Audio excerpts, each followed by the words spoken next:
I've been thinking about the quiet exhaustion of constantly trying to apologize for the way you were built. We spend so much of our lives acting like our first instincts are mistakes we need to correct. We treat our natural pace, or our need for space, like a defect that needs a solution. But what if the goal isn't to finally become a different version of ourselves, but to finally be okay with the one who's been here all along? My friend Chloe and I were talking about this the other day. Chloe has always been someone who needs a little longer to land in a room. Her first instinct isn't to jump into the center of a conversation. It's to sit back, observe, and slowly find her feet. For years, she felt a strange kind of guilt about this. She thought her quietness was a flaw, that she was missing the mark because she wasn't as immediate as the world seemed to want her to be. She was looking at her natural temperament as if it were a barrier, rather than just the way her mind processes the world.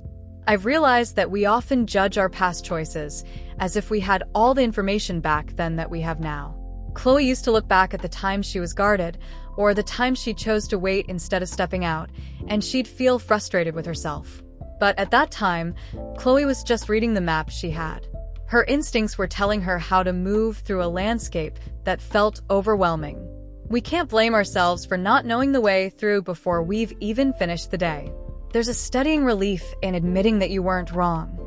You were just navigating your own reality as best as you could. Forgiveness doesn't have to be a big, dramatic event. Sometimes, it's just a quiet nod to yourself.